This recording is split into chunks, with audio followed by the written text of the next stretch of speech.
Pozdravljeni v podkastu Od genov do zvezd. Moje ime je Sašo Dolinc in pripovedoval vam bom zanimive zgodbe iz sveta znanosti.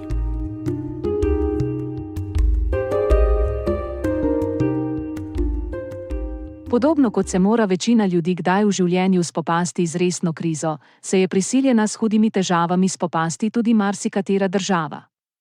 Vendar vsi pristopi k reševanju kriz niso enako učinkoviti.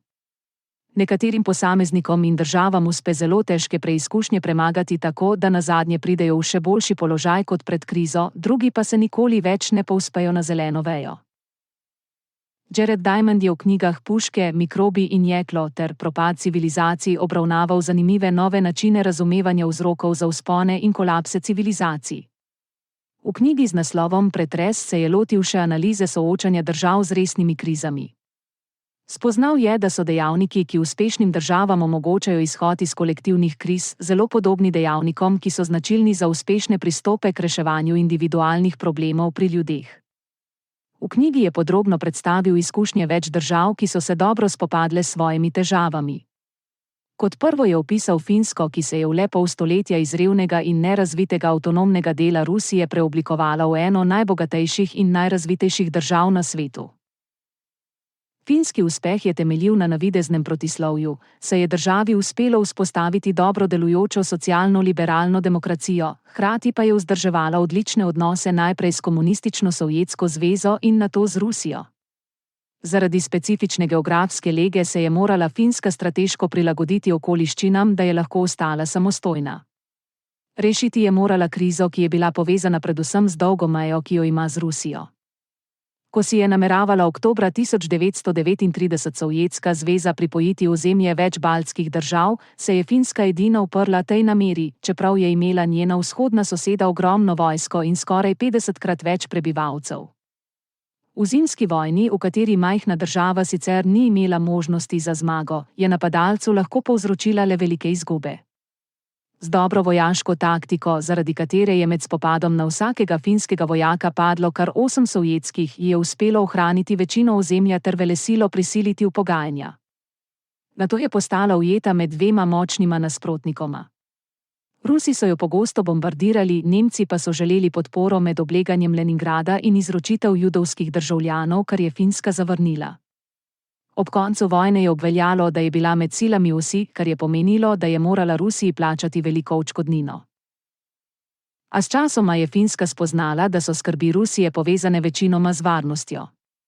Če bi Rusija svoji sosedi lahko zaupala in se ob meji počutila varno, bi bilo mogoče mirno sožitje. Finska je tako postala ena glavnih trgovinskih partneric Rusije ter posrednik, prek katerega je komunistična država kupovala izdelke zahodnih dobaviteljev. Del cene, ki jo je morala plačati za dobre odnose z veliko sosedo, je bila samocenzura, ki je vključevala preprečevanje kakršnekoli kritike Sovjetske zveze.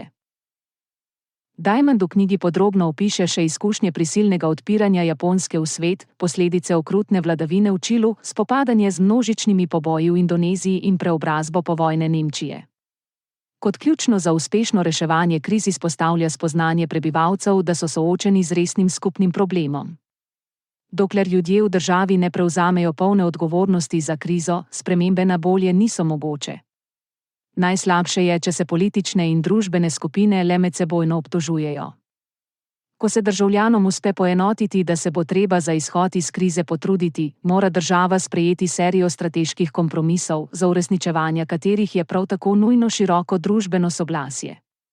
Reformni ukrepi so pogosto boleči, a če ne ogrožajo bistvenih vrednot in identitete, jih uspešne države izvedejo z zavedanjem, da so del poti k jasnemu cilju.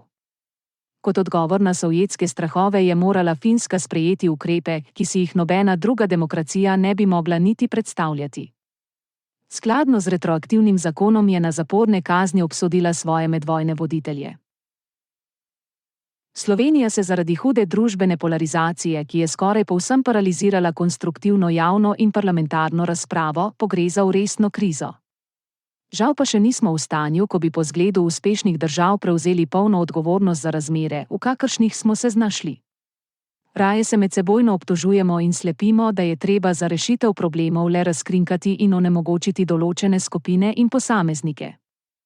Nekateri vidijo vzrok težav v neformalnih centrih moči, ki izvirajo iz prijateljskega, sorodstvenega in kapitalskega omrežja vplivnežev nekdanjega režima. Drugi kot vzrok problemov navajajo novejše poslovno-politično lokalne naveze, ki izrabljajo zgodovinske travme in epidemijo za razgradnjo ključnih institucij države ter osebno okoriščanje. A tudi če tovrstne obtožbe držijo, vztrajanje pri polarizaciji krize ne bo rešilo. Iskreno se moramo spopasti s svojo preteklostjo, z vsemi junaškimi in travmatičnimi obdobji ter zgraditi jasno vizijo za razvoj v prihodnosti.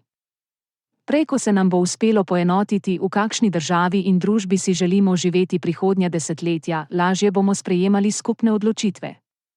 Volilno leto je odlična priložnost, da odgovorno pogledamo v prihodnost ter nehamo bližnjo in daljno preteklost izkoriščati za vsakdanje politične bitke.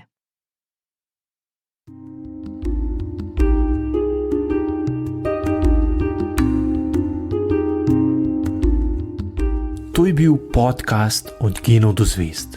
Moje ime je Sašo Dolenc in z novo zgodbo se vam oglasim že kmalu.